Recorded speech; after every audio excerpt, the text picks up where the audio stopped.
ఈరోజు గోపాల్పూర్ చెరువులో జరుగుతున్న అభివృద్ధి అని చేస్తున్న అవినీతి పనులను మరి గ్రామస్తులు మరి ఇతర పార్టీ పెద్దలతో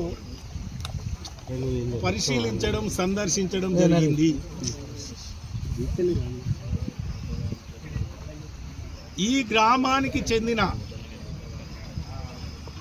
దళితుల సమాధుల్ని మట్టిలో కలిపి సమాధుల్ని కూల్చివేసి కొందరి పెద్దలకు ఉపయోగపడే విధంగా మరి ఇక్కడ అభివృద్ధి పనులు జరుగుతున్నాయి. అనేక శ్మశానాలు ఇప్పటికే మట్టిలో కలపడం జరిగింది, ధ్వంసం చేయడం జరిగింది. మరి గతంలో ఎన్నికల ప్రచారంలో గోపాల్పూర్ చెరువును అధికార పార్టీ వాళ్ళు ఆక్రమించారని మాట్లాడిన ఇప్పటి ఎమ్మెల్యే గారు, మీరు అధికారంలోకి వచ్చి 3 సంవత్సరాలైంది, ఎందుకు ఈ చెరువుకు 23 ఎకరాలున్న ఈ చెరువును ఎందుకు ఎఫ్టీఎల్ ఫిక్స్ చేస్తలేవు? ఎవరి కోసం ఆ ఎఫ్టీఎల్ను మీరు పక్కన పెట్టి బీసీ ఎస్సీ ఎస్టీ సమాధుల్ని కూల్చుకుంటూ పోతున్నావు? మరి ఈ చెరువు కింద ఉన్న బఫర్ జోన్ను కూడా జరపకుండా ఎవరి కోసం సమాధుల పైన మట్టి పోస్తున్నావు, సమాధుల్ని కూలగొడుతున్నావు? దీనికి సమాధానం చెప్పాలి. నేను 10 సంవత్సరాలు శాసనసభ్యునిగా ఉన్నప్పుడు మరి ఇక్కడ వచ్చే వరదల్ని తట్టుకోవడానికి ముఖ్యమంత్రి గారి సహకారంతో 70 కోట్లతో మరి డక్టు ఏర్పాటు చేసినాం. నిర్మాణం పూర్తయింది.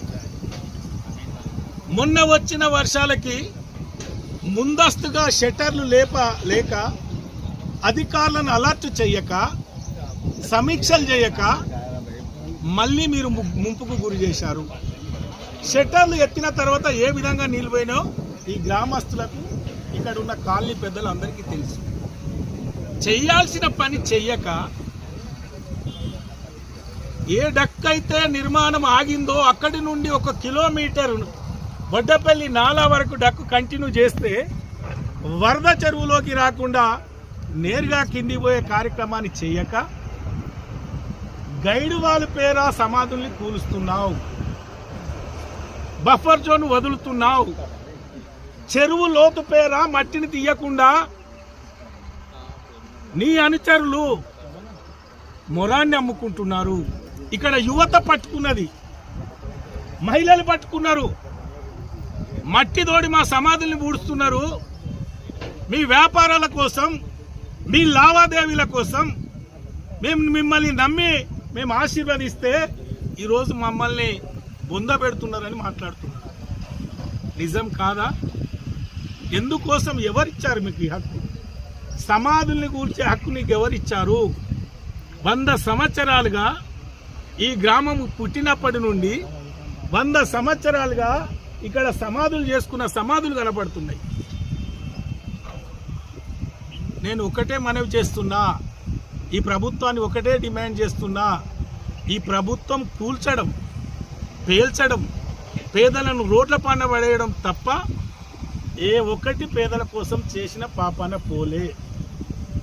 ఒక అవగాహన రాహిత్యం, ఒక ఆలోచన లేకుండా, ఒక ప్లాన్ లేకుండా ఇరిగేషన్ వాళ్ళని అడిగితే మున్సిపాలిటీ వాళ్ళని అడిగితే ఇరిగేషన్. ఈ చెరువు ఎఫ్టీఎల్ ఎంత? ఈ చెరువు క్యాచ్మెంట్ ఏరియా ఎంత? మరి ఏం చేయాలనుకున్నావు? మరి ప్రజలు రోడ్న పడ్డరు, వాళ్ళకి ఏం సమాధానం చెప్తారు? దానికి ఆల్టర్నేటివ్ ఏంది? మేము ల్యాండ్ ఇస్తున్నామని చెప్పకుండా బెదిరించి రాత్రికి పనులు నడుపుతున్నారు. ఇవాళ ఈ డక్కు నుండి పోవాల్సిన వరదను ఇటువైపు మళ్ళీ దళిత కాలనీ వైపు మలుపుతున్నారు, లో లెవెల్ పెడుతున్నారు.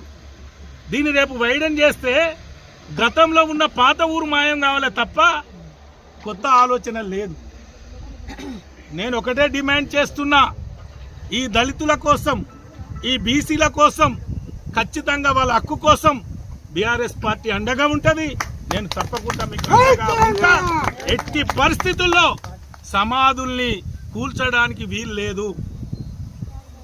వాళ్ళకి ఆల్టర్నేట్ మాట్లాడండి, ఏం చేస్తారో చెప్పండి. మరి గతంలో మీరు చెప్పిన 23 ఎకరాలు ఎందుకు ఫిక్స్ చేయలేకపోతున్నారు? దాంట్లో ఉన్న మతలబ్ ఏంటిది? దేనికి మీరు భయపడుతున్నారు? కాబట్టి ఈ ప్రభుత్వాన్ని నేను ఒకటే డిమాండ్ చేస్తున్నా, ఈ నియోజకవర్గంలో అనేక ఇబ్బందులు జరుగుతున్నాయి. అడిగిన వారి మీద కేసులు, మహిళలను చూడకుండా బెదిరింపులు, పోలీసులు బెదిరింపులకు భయపడేది లేదు. మా దళిత బిడ్డలకు, ఈ గ్రామ బిడ్డలకు ఈ పార్టీ అండగా ఉంటుందని కూడా నేను ఈ సందర్భంగా మరోసారి నేను తెలియజేస్తూ, ఏది ఏమైనా వెంటనే పనులు ఆపాలి, వాళ్ళకు శాశ్వత పరిష్కారం చూపెట్టాలి, ఆల్టర్నేటివ్ ఆలోచన చెయ్యాలి. నువ్వు ఈరోజు డిపెండింగ్ చేస్తున్నావు, మరి వెనుక ఎంత బ్యాక్వాటర్ వస్తుంది? ఉన్న వెనుక ఖాళీల పరిస్థితి ఏంది? నీ జోహానగర్ కాలనీ పరిస్థితి ఏంది?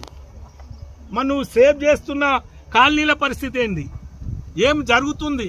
ఒక ఆలోచన ఉన్నదా? నీకు వచ్చే సామర్థ్యం ఎంత? వర్షాకాలంలో నువ్వు గతంలో ఉన్న రికార్డు తీసుకున్నావా? ఆ వరదకు తట్టుకునే నువ్వు గైడ్ వాల్ కడుతున్నావా? నీ పనిలో ఇప్పటికే పగుళ్ళున్నాయి, నాణ్యత లేదు. ఎట్లా ఆపగలుగుతుంది? ప్రభుత్వ డబ్బును నువ్వు దుర్వినియోగం చేస్తావా? ఉపయోగం లేని పని చేస్తారా? దయచేసి మీరు ఆలోచన చేయాలి. వెంటనే ఇరిగేషన్ అధికారులు, మున్సిపల్ అధికారులు స్పందించాలి, పనులు ఆపాలి. ఎస్సీ శ్మశాన వాటికలను ధ్వంసం చేసిన అధికారులపైన ఎస్సీ ఎస్టీ కేసు పెట్టాలి. దానికి అన్ని విధాలుగా మేము అండగా ఉంటామని కూడా ఈ సందర్భంగానే తెలియజేస్తాం. అవుతుంది మా పరిస్థితులు చాలా ఆగం చేస్తాండు. అసలు ఎవరు చేస్తాండ్రు, ఎందుకు చేస్తాండ్రు మాకు తెలుస్తలేదు. మేము నిన్నటి కంచి ఇక్కడ ఉంటే పోలీసు వాళ్ళని తీసుకొచ్చి ఆడోళ్ళని కాదు చూసి నెట్టుకపోయి బయట నడుగురని భుజాల మీద చేతులు వేసి నెట్టుకపోవుడు. మాకు ఏం అన్యాయం, చాలా అన్యాయం జరుగుతుంది. మాకు న్యాయం కావాలి. మాకు గోరీల మాకు బొంద గ్రౌండ్ కొట్టినాక 4-5 ఎకరాలు అది కట్టినాక మాకు మీరు ఏదన్నా చేసుకోండి.